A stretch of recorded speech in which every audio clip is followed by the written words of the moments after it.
Hey welcome back to my channel. This is Ramja. आज हम करने वाला है मैक्रो का chapter number 5 that is money.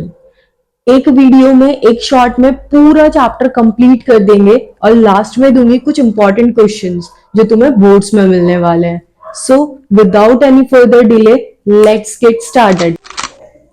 Chapter number 5 of macro that is money. Money क्या होता है? मनी अगर मैं तुम्हारे से जर्नल टर्म्स में पूछूं तुम कहोगे पैसा, ठीक है। लेकिन मनी को समझने से पहले हमें एक इंपॉर्टेंट टर्म को समझना पड़ेगा दैट इज बार्टर एक्सचेंज। क्या टर्म है? Barter exchange. बार्टर एक्सचेंज का मतलब पता है क्या होता है? Barter exchange refers to the exchange for goods to goods. जब हम गुड्स के बदले गुड्स ले लेते थे उसको हम बोलते थे बार्टर एक्सचेंज या फिर बार्टर सिस्टम। ये होता था सिविलाइजेशन के टाइम पे। क्या होता था? फॉर एग्जाम्पल किसी के पास है, एक बंदा है डोरेमोन और एक है नोबिता। तो डोरेमोन ने नोबिता को दिए एप्पल्स और नोबिता ने इन रिटर्न डोरेमोन को अपने शूज दिए। तो ये क्या हो रहा है? एक्सचेंज ऑफ कमोडिटी की वजह से इसे हम क्या बोलते हैं? बार्टर एक्सचेंज बोलते हैं। क्या बोलते हैं? Barter exchange. जहां पे ये जिस इकोनॉमी में काम करता है उस इकोनॉमी को हम बोलते हैं सीसी इकोनॉमी। क्या बोलते हैं? CC economy. ये सी है। What is C? C stands for commodity. C stands for commodity.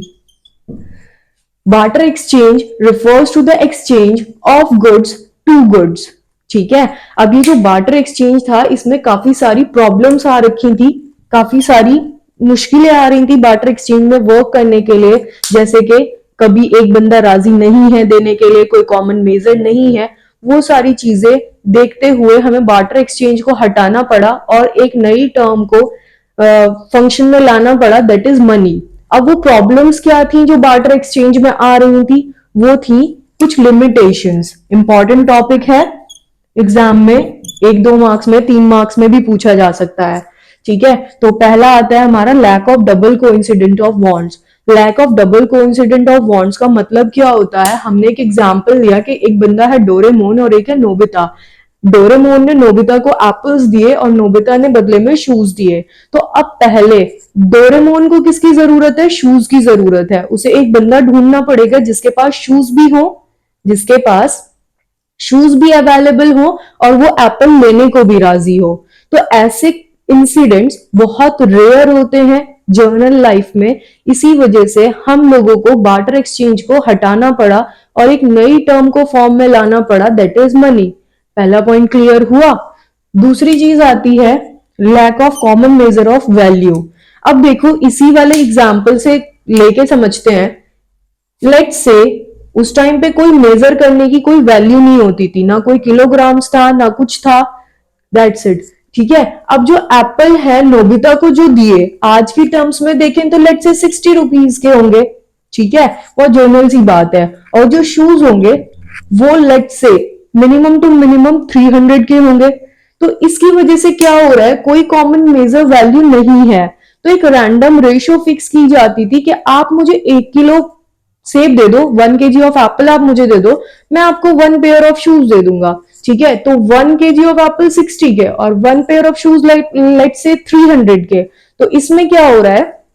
एक पार्टी को सफर करना पड़ रहा है। जब रेशियोज रैंडमली फिक्स्ड हुई तो वन पार्टी सफर्स।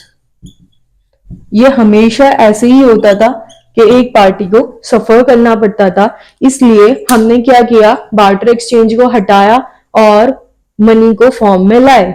दूसरा पॉइंट क्लियर है। नेक्स्ट आता है lack of store of value. जो पैसे होते हैं हम उन्हें बहुत इजीली स्टोर कर पाते हैं।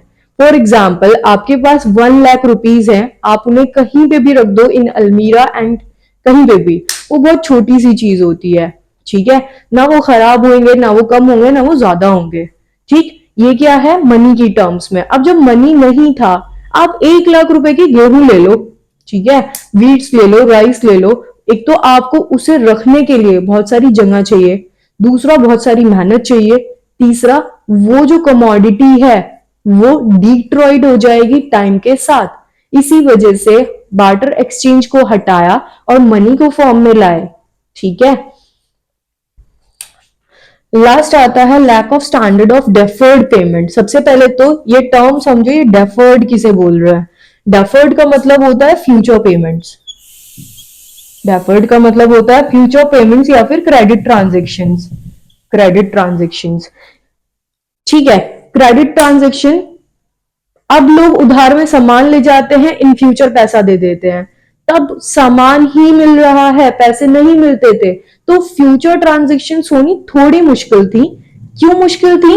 पहले तो ये कॉन्फ्लिक्ट्स रहती थी कि जो सामान, फॉर एग्जाम्पल कोई बंदा एप्पल बोरो करके गया है तो इन फ्यूचर रीपेमेंट वो एप्पल की ही करे या फिर कोई और कमोडिटी दे सकता है।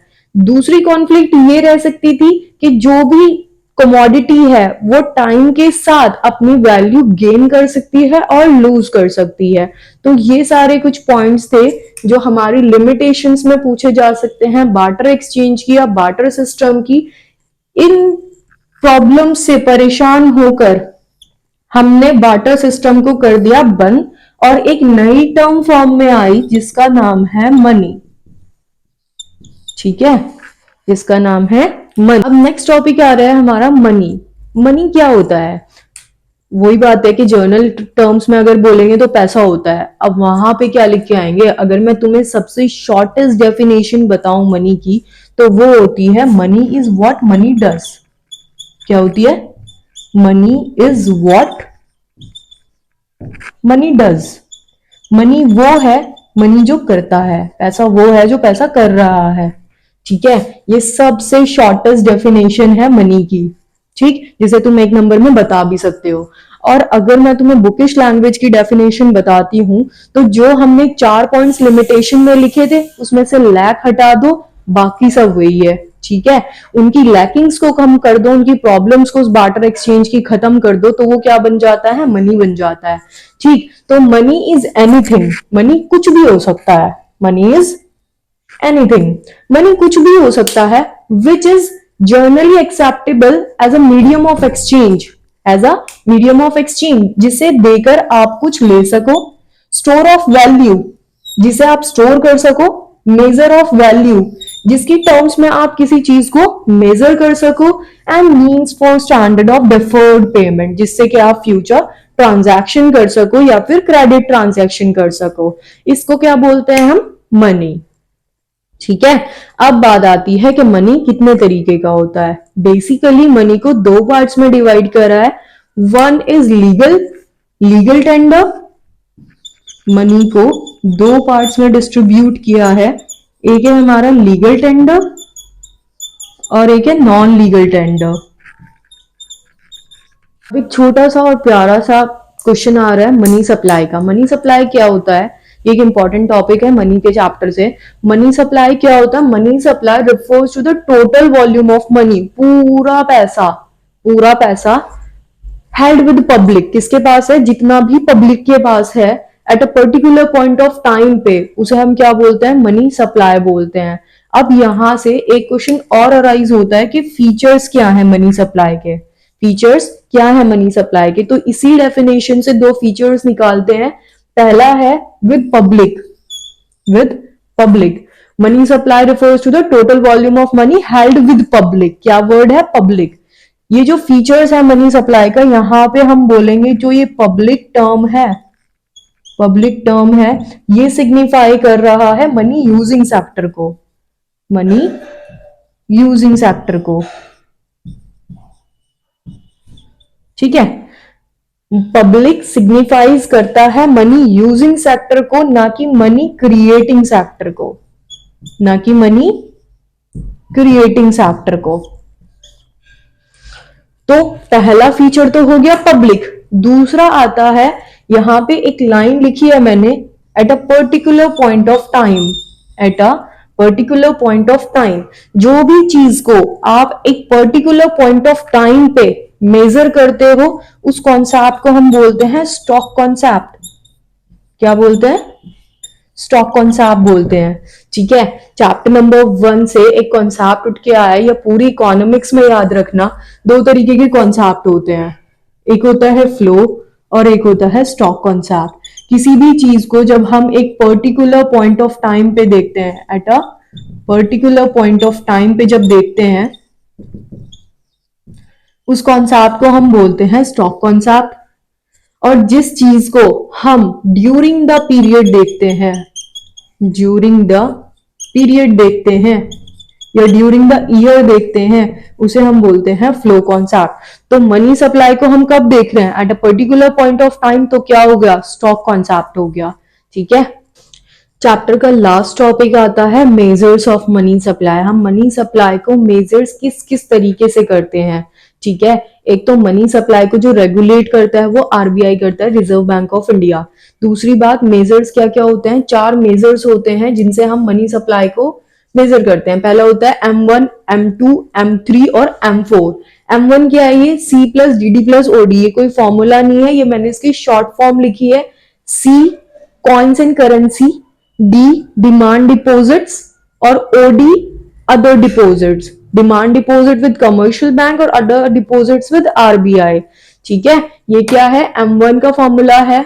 M2 का फॉर्मूला होता है M1 plus saving deposit with post office saving bank. ठीक है, फिर आता है हमारा M3 का formula M1 plus net time deposit with bank. और लास्ट आता है हमारा M4 that is M3 plus total deposit with post office saving bank excluding NSC। इससे सिर्फ आपको फॉर्मूलाज पता होने चाहिए और इससे ज्यादा कुछ पढ़ने की इसमें कुछ खास जरूरत है नहीं। ठीक है, इसमें से एक बात और याद रखना, M1 जो है वो सबसे ज्यादा लिक्विड होता है। ठीक है, मोस्ट लिक्विड, इसे क्या कहते हैं? Most liquid. और जो M4 होता है वो हमारा लीस्ट लिक्विड होता है, सबसे कम लिक्विड। लिक्विड मतलब जो कैश में कन्वर्ट हो जाता है इजीली। जो जितना इजीली कैश में कन्वर्ट हो जाता है वो उतना ज्यादा लिक्विड होता है। तो इसमें तो खुद कॉइन्स एंड करेंसी पड़े हैं ना। तो M1 क्या है? सबसे ज्यादा लिक्विड है। और M4 क्या है? लीस्ट लिक्विड है। ठीक, ये हो गया आपका चैप्टर नंबर 5 मनी कंप्लीट। ठीक, अब बात करते हैं कुछ इंपॉर्टेंट क्वेश्चंस। ये हैं कुछ इंपॉर्टेंट क्वेश्चंस, मैंने आपके लिए नोट डाउन कर दिए।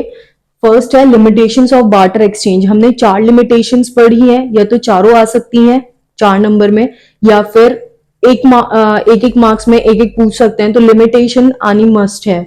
इसके बाद एक क्वेश्चन है व्हाट इज मनी। मनी क्या है? मनी की डेफिनेशन आपको बता दी।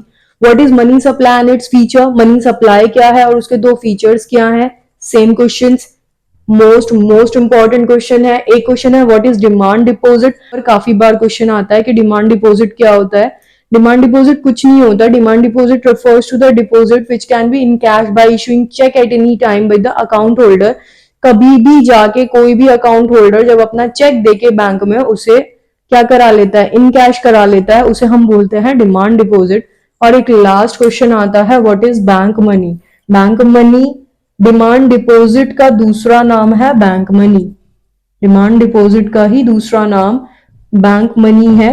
ठीक है, ये हो गया हमारा chapter complete with most important questions. I don't think so कि इससे ज्यादा चैप्टर से कुछ इंपॉर्टेंट है या कुछ इंपॉर्टेंट आएगा।